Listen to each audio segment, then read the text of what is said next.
first, fast, accurate. With Jennifer Copeland and Rick Shutt. You're watching WSBT 22 News at 6. Nothing but sunny skies today around the area. It was a little warmer today, too, but it felt cold out there. Enjoy it while it lasts. Matt, some changes are on the way that really could affect the morning commute tomorrow. Yeah, exactly, Jennifer. We're talking about some icing issues for late tonight and first thing Thursday morning, so let's get right to it. A freezing rain advisory in effect basically east of US 35. So we're talking Berrien, Cass, and St. Joseph counties in Michigan, St. Joseph, Elkhart, Kosciuszko, and LaGrange counties in northern Indiana. That's the potential, or for the potential for some freezing rain late tonight and early tomorrow morning. Notice your planner tonight, no precipitation at all. We are talking about clouds, temperatures steady in the upper 20s to around 30. Coming up in your full forecast, we'll time this out for you hour by hour and let you know what to expect where you live in your hometown. We've got lake effect snow behind this system, another potential storm system this weekend, and much colder weather to talk about. So those of you who think winter's done, not even close. We'll time this out for you hour by hour in just a few minutes. Matt, thank you. Shocking and tearful testimony in day 4 of a Granger woman's feticide and neglect trial. Prosecutors put Purvi Patel's best friend on the stand today. That dear friend detailed text messages between herself and Patel in the days, weeks, and months leading up to the death of Patel's newborn. WSBT 22's Kelly Stopsinski's live outside the courthouse for us tonight.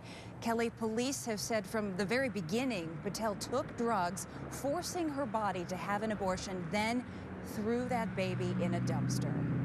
And Jennifer, a pathologist, testified today that baby was 25 weeks gestation, meaning Patel was 6 months pregnant when she delivered. But based on dates on those text messages and testimony from Patel's friend when questioned by the defense, she believed Patel was only 2 months pregnant when she had a miscarriage.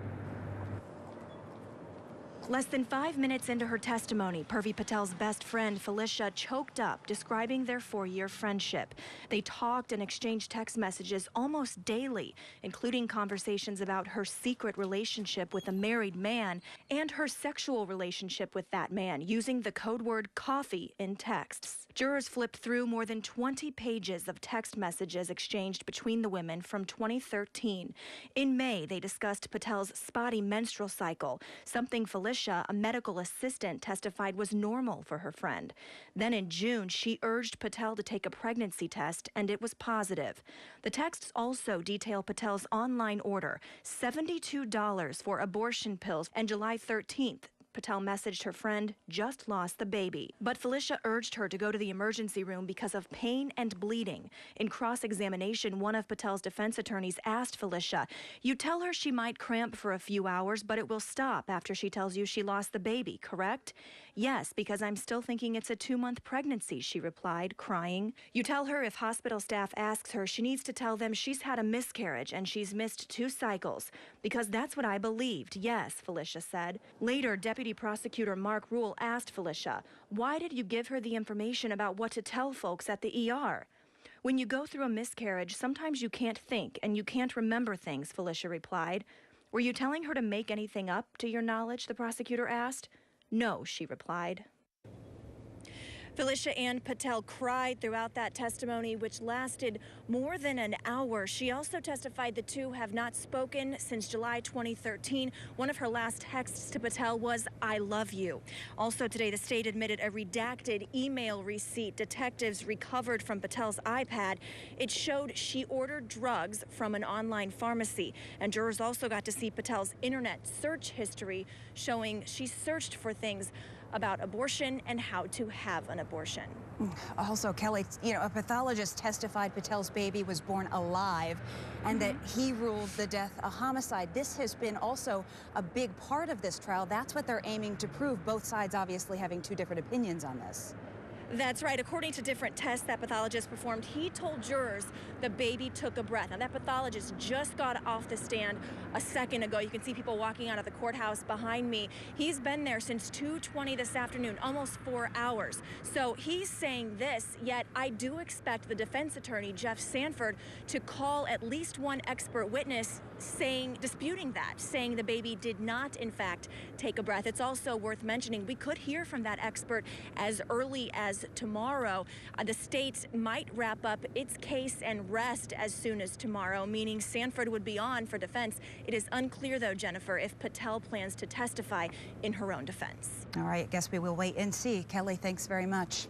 Mercedes-Benz manufacturing is coming to town, and so are hundreds of jobs, according to AM General, who has a multi-year deal to produce the Mercedes R-Class. But don't expect to get a job right away. WSBT 22's Zach Crenshaw is live outside of AM General right now and has more on what these jobs look like and who is expected to get them. Zach? Well, there's a variety of jobs, Jennifer, ranging from an assembly line worker to a skilled tradesman. The salaries, I'm told, range between $17 an hour to $28 an hour, depending on the position. But these jobs aren't open to just anyone yet. Union workers with UAW Local 5, many of whom are former AM General employees, will be rehired before anyone else is even considered for the jobs. A union spokesperson says an exact number of hires hasn't been set yet, and no start date is established, but he says former AM General employees have already been calling to ask about coming back and are excited about the prospect. Current employees, well, they feel that same way and are looking forward to seeing old friends and working on new Mercedes-Benz. Well, AM General is an excellent place to work, good wages, they take care of their employees. We're going to welcome them all back. This is a shot in the arm for the area, and we're going to ask them to all come back. Right now, we know the manufacturing deal is for several years, but the companies aren't releasing the exact number. About 10,000 of those R-Class vehicles will be made in the plant you see behind me and shipped to China. The vehicles are expected to start rolling off the production line as early as of May and June this year, but a specific date has not been set for when those union workers and former AM General employees will be called back to work on those vehicles. But they're certainly excited. Reporting live in St. Joseph County, Zach Crenshaw, WSBT 22 News. Police have released the name of a man found dead last week after a house fire in Berrien County. We're told 72-year-old Leonard Harp was found after crews put out the flames. This all happened last week in the 7200 block of True Road in Berrien Township. Now, the investigation is still going on. Preliminary indications show that fire was sparked by a wood-burning stove. It's preliminarily been ruled accidental. Indiana Governor Mike Pence was in Mishawaka today to promote his Healthy Indiana Plan 2.0. And WSBT 22's Patrick Roth is at the live desk tonight. Patrick, you talked to the governor today about the plan. What's he saying? That's right, Jennifer. This program is a big change for healthcare in Indiana. The state received federal approval to expand healthcare coverage to uninsured people who are at or near the poverty line. The state's program effectively gets rid of Medicaid for able-bodied adults. Governor Pence says it's a big win for healthcare reform and for the working poor. With Indiana ranking near the bottom of states when it comes to the health of its citizens, dealing with healthcare reform has become a crucial issue for politicians. The only question is, how do you do it? Well, we made it very clear from the outset of our administration that we were saying no to Obamacare. I said no to a state-based exchange. I also said that we ruled out expanding traditional Medicaid. People were not qualifying for a tax credit through the health insurance marketplace. Their income was too low to qualify for a tax credit. Under the Affordable Care Act, states that declined to set up an insurance market exchange were supposed to expand Medicaid coverage, something that many Republicans balked at doing. A traditional Medicaid was created some 50 years ago, and it's a program that's not only broke, but it's broken. But Pence says he's found an Indiana solution with the Healthy Indiana Plan 2.0. This is full insurance that people are going to have access to. More than 350,000 people would qualify for the program. The cost for the insurance will vary according to income. The state will make up any costs someone can't afford with revenue from Indiana's cigarette tax, hospital fees, and federal Medicaid funding. Consumers enrolled in HIP 2.0 will make optional contributions and have a hybrid health savings account. Consumer-driven health care is what it's called, and it's an idea, I believe, that is catching on all across the country, but now Indiana has become the premier state in America to earn the right to expand access to consumer-driven health care. And the governor argues this isn't an expansion of Medicaid under the Affordable Care Act because it involved those health savings accounts And the plan has 2 levels of coverage based on your income. Democratic Indiana Senator Joe Donnelly says the agreement between Indiana and the federal government ensures that hundreds of thousands of Hoosiers will have access to affordable health insurance. Now, the governor says the state's Family and Social Services Administration will immediately begin taking applications for coverage starting on February 1st. At the live desk, Patrick Roth, WSBT 22 News.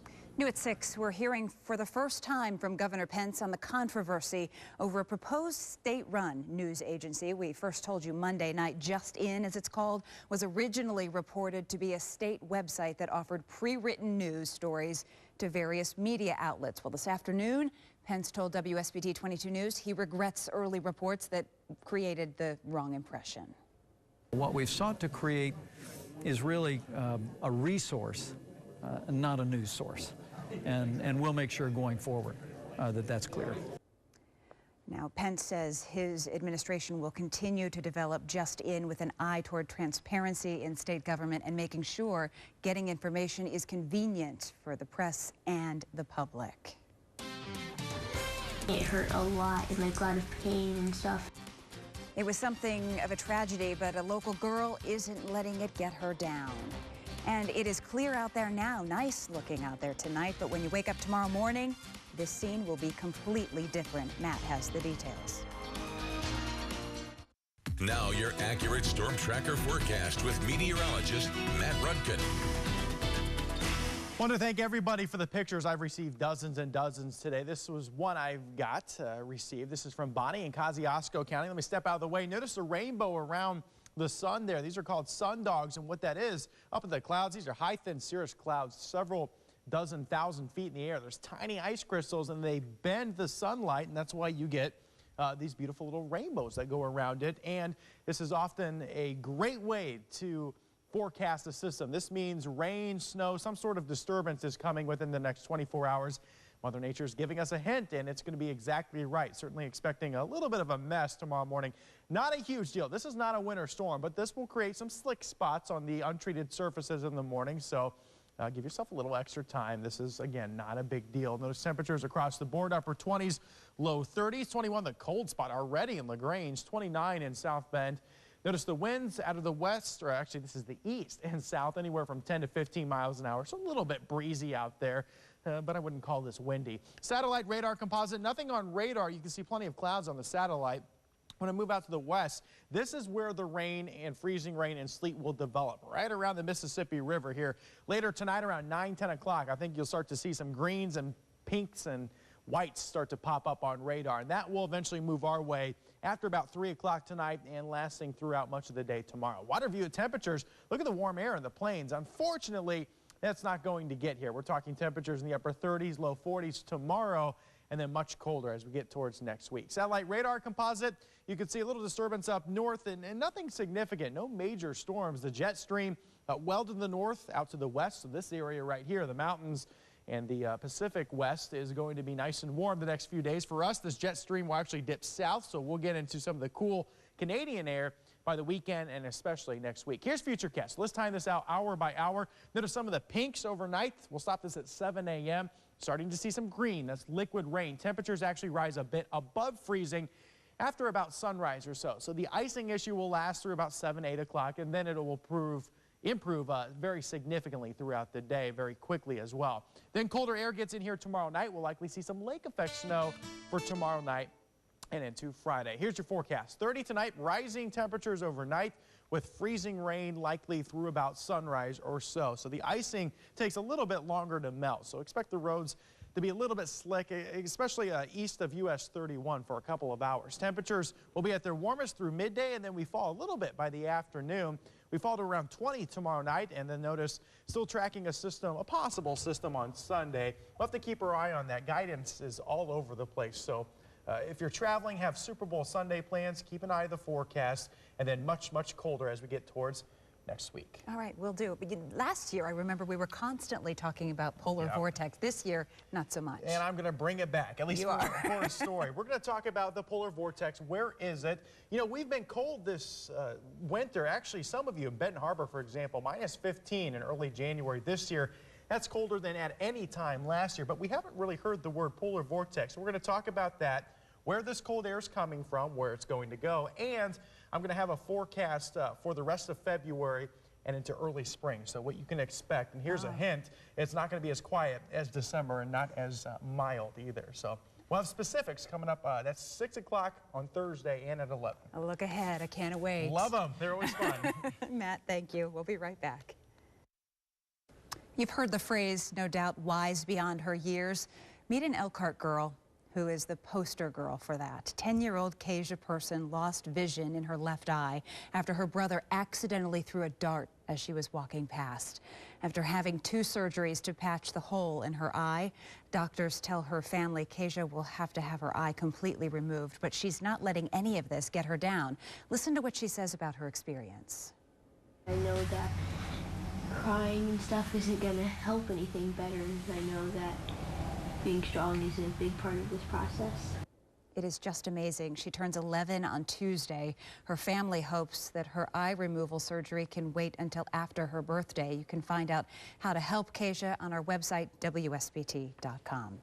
All right, local teachers, if you have yet to sign up your classroom for the WSBT 22 I Love to Read Challenge, you need to do it right now. Registration closes tonight.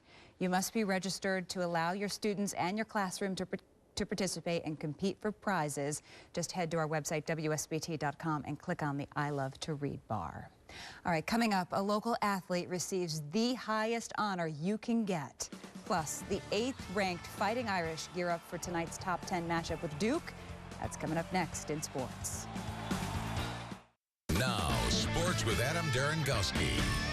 Well, the moment is almost here. In just over an hour, number 8 Notre Dame will host number 4 Duke in a game that interests not just the ACC, but likely the entire country. It's been more than a decade since 2 top 10 teams squared off at Purcell Pavilion, and the Irish are expecting a raucous crowd. At 7-1 in the conference, it's a huge moment for the Irish in their pursuit of a league title in just their 2nd season in the ACC.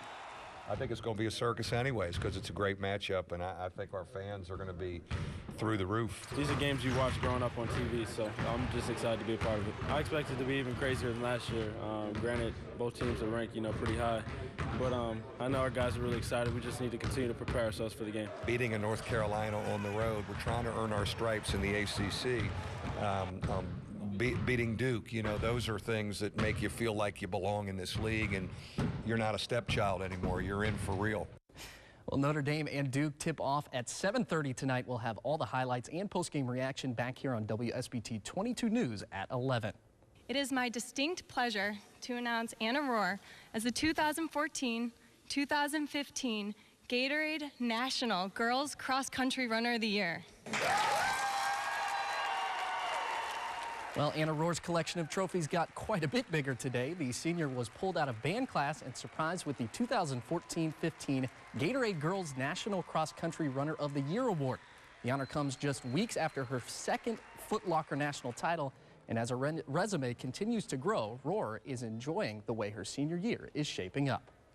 I keep thinking my cross-country season's over. Like, I had nationals, and then it was like, well, okay, go to Scotland, and now this. So it's just a big continuation of a good senior year. Hopefully, when people get this trophy in the future and they see my name on there, they'll get as excited as I do about the other people. Today was very special because how shocked she was, and we were able to celebrate Anna as a runner, but we're also the Gatorade National Player of the Year award is also about the student athlete, character, integrity, the scholarship part of it, and that is Anna.